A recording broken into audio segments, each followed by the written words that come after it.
Hi friends, எல்லோரும் எப்படி இருக்கீங்க? இன்றைக்கி பருப்படை எப்படி செய்யலான்னு பார்க்கலாங்க. அதுக்கு நான் அரிசி பருப்பு நனைய வச்சுருக்கேன். இதோட அளவு என்னன்னு பார்த்தீங்கன்னா, 1 டம்ளர் அரிசிக்கு 1/4 டம்ளர் கடலைப்பருப்பு, 1/4 டம்ளர் துவரம் பருப்பு, 1 ஸ்பூன் அளவு பாசிப்பருப்புங்க. இதை வந்து ஒரு 2 மணி நேரம் நல்லா நனைய வச்சுட்டு நம்ம அரைக்கும் போது இதோட ஒரு துண்டு இஞ்சி, 1 ஸ்பூன் அளவு வந்து சோம்பு, இது ரெண்டையுமே சேர்த்து இதை வந்து நல்லா கொஞ்சம் கொரப்பாக அரைச்சிக்கணும். நைஸாக அரைக்கக்கூடாது. இந்த மாதிரி கொரப்பாக அரைச்ச உடனே இதுக்கு தாளிப்புக்கு வானலியில் தேங்காய் எண்ணெய் சேர்த்துட்டு கடுகு, வெள்ளாரி வெங்காயம், கருவேப்பிலை, பூண்டு இது எல்லாத்தையும் சேர்த்து வெங்காயம் வந்து கண்ணாடி பதம் வர அளவுக்கு வதங்கிட்டு 2 ஸ்பூன் தேங்காயும் சேர்த்து லேசாக வதக்கிட்டு இதை மாவோடு சேர்த்துக்கலாம்.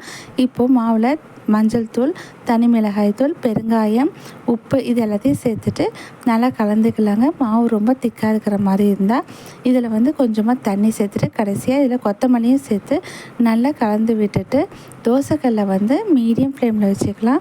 மீடியம் ஃப்ளேமில் வச்சுட்டு இப்போ வந்து நீங்கள் அடை வந்து ஊற்றிடலாங்க. இதில் வந்து தேங்காய் சேர்த்து அடை சுட்டிங்கன்னா ரொம்பவே டேஸ்ட்டாக இருக்கும். அப்படி இல்லைன்னா நீங்கள் எந்த ரீஃபைண்ட் ஆயில் சேர்ப்பீங்களோ அதையும் கூட சேர்த்துக்கலாம். இப்போ இதை வந்து 2 பக்கமும் நல்லா செவக்க பரட்டி போட்டு எடுத்திங்கன்னா டேஸ்ட்டான அடை ரெடி. வெளியில் கிறிஸ்பாகவும் சாப்பிடும் போது நல்லா சாஃப்டாகவும் இருக்குங்க. இதே அளவில் ட்ரை பண்ணி பாருங்கள்.